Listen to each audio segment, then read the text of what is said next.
मैं हेमंत खरे आपके अपनी केटीसी क्लासेस में स्वागत करता हूँ।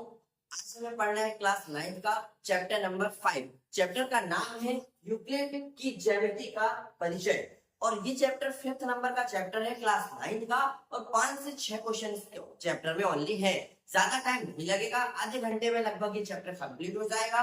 तो वीडियो में लास्ट तक आप बने रहिएगा, सारी चीजें आपको बहुत अच्छे से समझ में आएगी। बिना टाइम वेस्ट किए हुए डायरेक्ट अपन चैप्टर स्टार्ट करते हैं। आइए,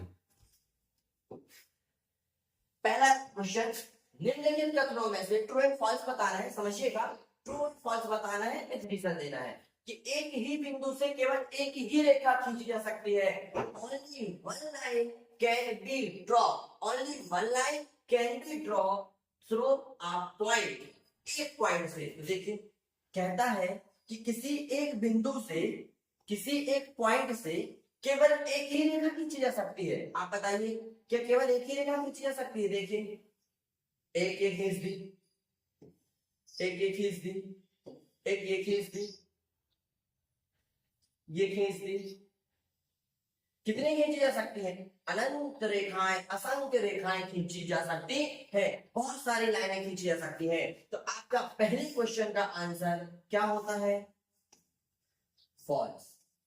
पहला क्या हो गया? फॉल्स, मतलब असत्य, क्योंकि एक बिंदु से अनंत रेखाएं, इनफिनाइट लाइंस खींची जा सकती है। चलिए आगे देखो, दो बिंदु, दो भिन्न बिंदु, हम दो अलग अलग पॉइंट ले लेते हैं। एक पॉइंट ये ले लिया, एक पॉइंट हमने ले लिया। कहता है दो बिंदुओं से होकर जाने वाली, अच्छा दो बिंदुओं से कहता है अनंत रेखाएं खींची जा सकती है। There is never line passing through two different point. दो बिंदुओं से असंख्य रेखाएं खींची जा सकती है। तो देखिए, दोनों बिंदुओं को टच करें तो देखिए एक लाइन तो ये होगा जो दोनों बिंदुओं से होकर जा रही है। ये तो हमारी नहीं जा रही, अच्छे से बनाते हैं ये सब।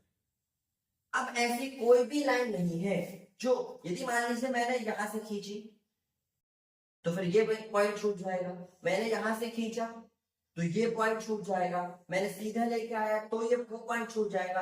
अतः हम कह सकते हैं कि दो पॉइंट से केवल होकर जाने वाली केवल एक ही लाइन को ड्रॉ किया जा सकता है, खींचा जा सकता है। तो पहला भी फॉल्स और दूसरा भी फॉल्स। अब दूसरा क्यों फॉल्स है? क्योंकि इससे एक खींची जा सकती है और क्वेश्चन क्या कह रहा है? इनफिनाइट, असंख्य रेखाएं खींची जा नहीं। एक शांत रेखा, एक शांत रेखा जो इस तरह से है, क्या दोनों ओर अनिश्चित रूप से बढ़ाई जा सकती है? तो हाँ दोस्तों, ये अनिश्चित रूप से दोनों ओर क्या की जा सकती है? बढ़ाई जा सकती है। तो तीसरे का आंसर हो जाएगा ट्रू, यानी सत्य। यदि दो वृत्त बराबर है, क्वेश्चन कह रहा है कि यदि आपके दो सर्कल कैसे हैं? इक्वल हैं। मान लीजिए एक सर्कल ये है, एक सर्कल ये है,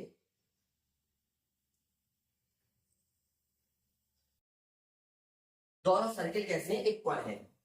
ठीक, दोनों सर्कल बराबर तो उनकी त्रिज्या बराबर होगी। तो त्रिज्या मतलब रेडियस होती क्या है मैं बता देता हूं। केंद्र से लेके, सर्किल के केंद्र से लेके जो रेडियस के बीच की डिस्टेंस होती है उसे बोलते हैं त्रिज्या। क्या बोलते हैं? त्रिज्या, रेडियस। तो यदि सर्किल दोनों इक्वल है तो रेडियस भी कैसे होगी? इक्वल।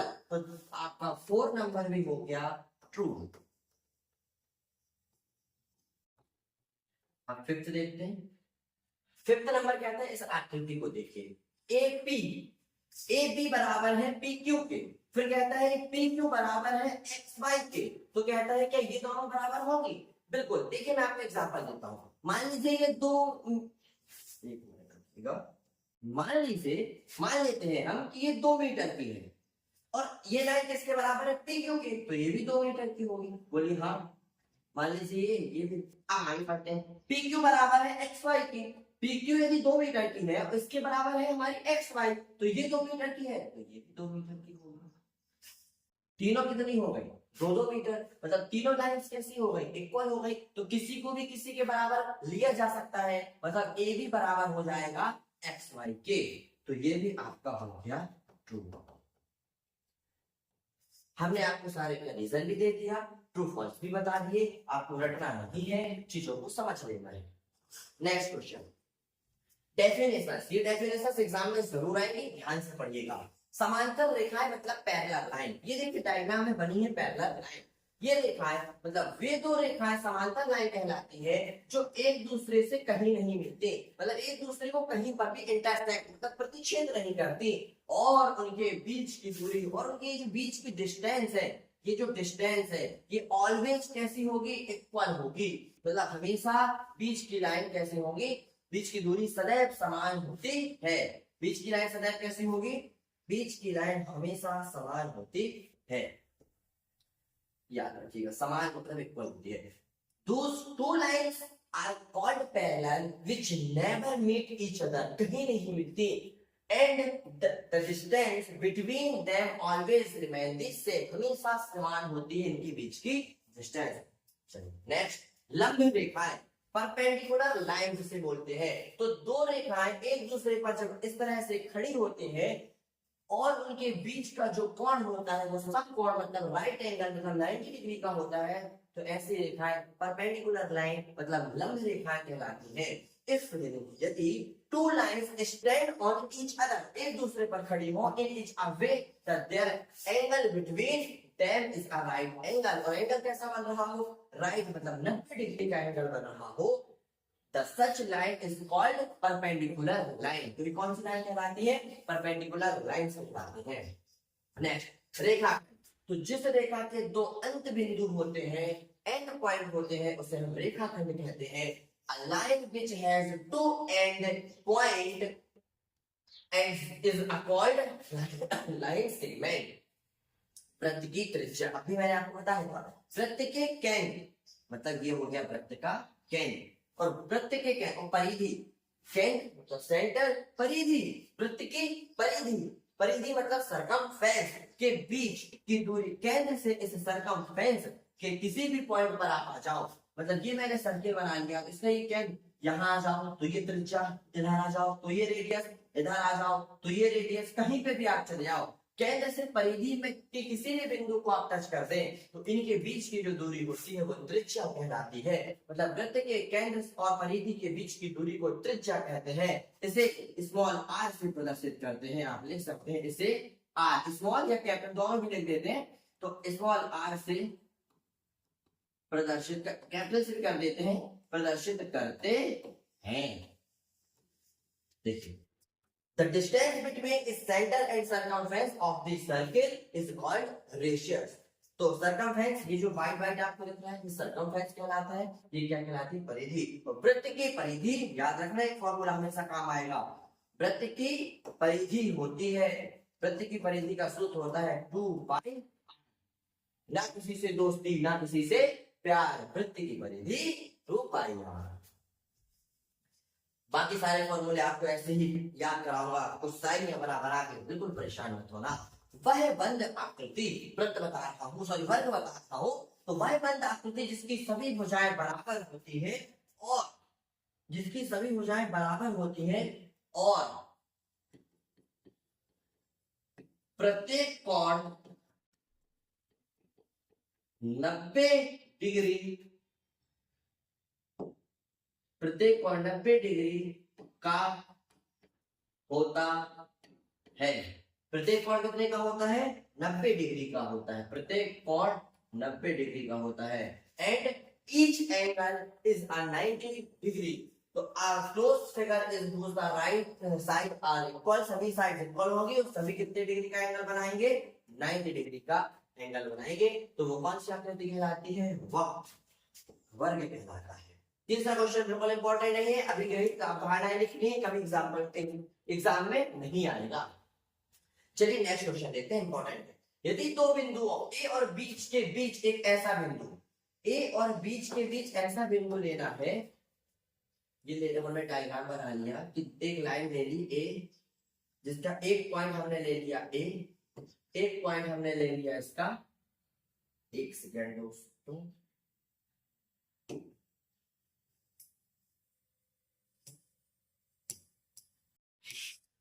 एक पॉइंट ले लिया हमने ए, एक पॉइंट ले लिया हमने बी, कहता है बीच में एक पॉइंट है कहीं सी, ठीक है, ऐसी स्थिति में AC बराबर है AB के।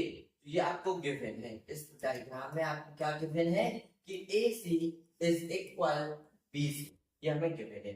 हमें प्रूव क्या करना है, प्रूव दैट, हमें क्या प्रूव करना है, देखिए कि AC is equal 1/2 AB। Clear, आपको क्या दिया है ध्यान से देखिएगा, हम प्रूफ इसका स्टार्ट करते हैं, पत्ती स्टार्ट करते हैं, हम लेके चलते हैं। जो हमें दिया है AC बराबर है BC, ये क्या है कि क्वेश्चन में हमें गिवन है, किसी कोई प्रॉब्लम, AC बराबर है इसके BC के, ये आपको क्या है कि क्वेश्चन में आपको दिया है। अब ध्यान से देखिएगा, हमें क्या प्रूव करना है, दोनों साइड हम AC जोड़ देते हैं, AC को दोनों पक्षों में जोड़ने पर, जोड़ दीजिए AC plus AC, BC plus AC, ठीक है। AC जोड़ेंगे तो हो जाएगा 2AC, और B से C, और BC में AC जोड़ गया, BC में AC जुड़ गया, तो पूरी लाइन बन गई AB। अब हमें AC बराबर निकालना है, 2 इंटू में है, बराबर के साइड आएगा तो बटे में AB, और यही हमें क्या करना था, प्रूव करना था। तो ये आपका प्रूव हो गया फ्रेंड्स, प्रूव, बहुत ही इजी। एक बार फिर देखिए, हमें गिवन था AC बराबर BC, लिख दिया, प्रूव करना था, लिख दिया, जो गिवन था वो लेके चले, और दोनों पक्षों में AC को क्या कर दिया, जोड़ दिया, AC जोड़ दिया, AC जोड़कर 2AC हो गए, और AC और B से C और AC, BC और AC मिलकर एक पूरी लाइन बन गई AB, तो बढ़िया इसकी आपका आंसर आ गया। जल्दी से नोट कर लीजिए और फिर नेक्स्ट क्वेश्चन करते हैं।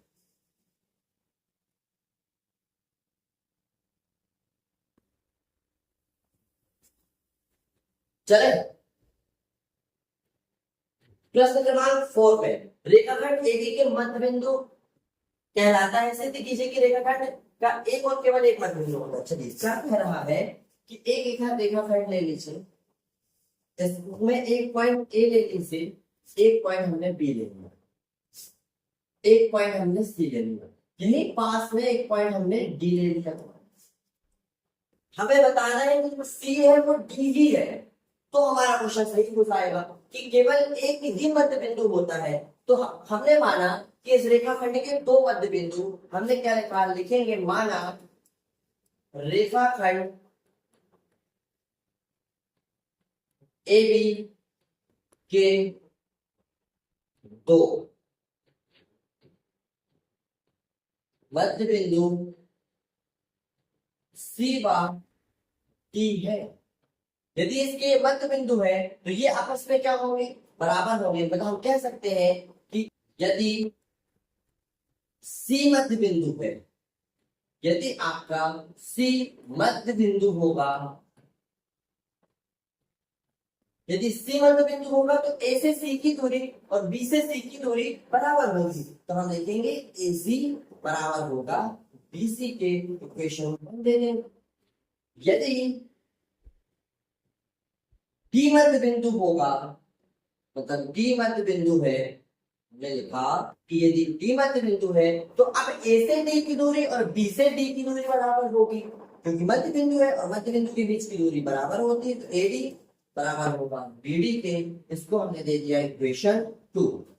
क्लियर, हमने सबसे पहले एक रेखाखंड के 2 मध्य बिंदु मान लिए C और D, फिर हमने लिखा कि यदि C मध्य बिंदु है तो A से C की दूरी B से C की दूरी के बराबर होगी, इक्वेशन 1 दे दिया। फिर हमने लिखा यदि D मध्य बिंदु है तो A से D की दूरी और B से D की दूरी क्या होगी, बराबर होगी। अब हम लिखेंगे V नोट है, यहां से AB बराबर है AB, ऐसा हमने माना है कि ये लाइन जो है वो बराबर है, जिसके AB बराबर है AB के, मतलब दोनों लाइन AB दोनों है, एक ही लाइन है, तो दोनों को अपन ने क्या ले लिया, बराबर ले लिया। यदि AB को इधर C मध्य बिंदु माने, यदि C मध्य बिंदु माने तो हम लिख सकते हैं कि AC बराबर AC प्लस BC होगा, और यदि हम इसमें इस साइड डी को मध्य बिंदु माने तो हम लिख सकते हैं कि ए डी बराबर होगा बी डी। ध्यान से देखना, इस साइड सी को मध्य बिंदु मान के तो भागों में बांट दिया, इस साइड डी को मध्य बिंदु मान के तो भागों में बांट दिया। अब आप देखिए समीकरण एक हुआ दो से,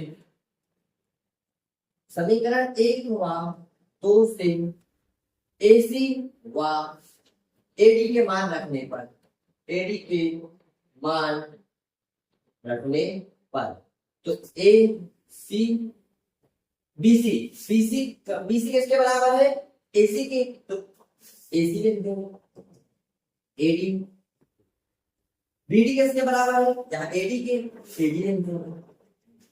तो ये क्या हो जाएगा 2AC बराबर हो जाएगा 2AD और दो से दो कट जाएगा तो आएगा AC बराबर है AD के, AC बराबर है AD के, मतलब जितनी A से C की दूरी है उतनी ही D A से D की दूरी है, अतः C व D एक ही बिंदु होंगे, एक ही क्या होंगे, बिंदु होंगे। लिख सकते हैं कि इस प्रकार रेखाखंड का केवल एक और एक मध्य बिंदु होता है। समझ में आ गया? तो जल्दी से नोट कीजिए, स्क्रीनशॉट लीजिए। चलिए नेक्स्ट क्वेश्चन पर चलते हैं। ये लास्ट क्वेश्चन है शायद आपका, सिद्ध करना है। सबसे पहले गिवन लेने लीजिए, AC बराबर है BD की और प्रूफ क्या करना है हमें कि AB इक्वल CD। तो डायग्राम आपको दिख रहा होगा, ये A पॉइंट है,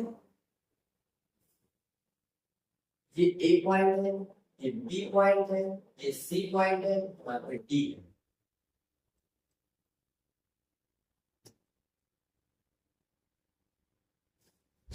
अब हमें प्रूफ करना है सवाल, देखते हैं सिद्ध करते हैं।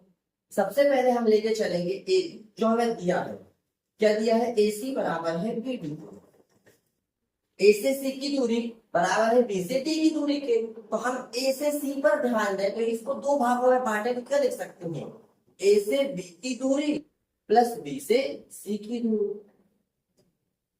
BD पर ध्यान दें, अब हम इसको इरेज करके B से D की दूरी पर ध्यान दें, B से D की, और क्या लिख सकते हैं, B से C, B से C की दूरी और फिर C से D की दूरी, ये आपस में बराबर होंगे।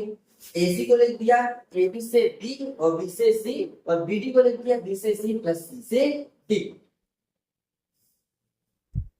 तो अब हम दोनों पक्षों से BC को हटा देंगे। तो BC को घटाने पर देखिए, लिखिए AB plus BC minus BC,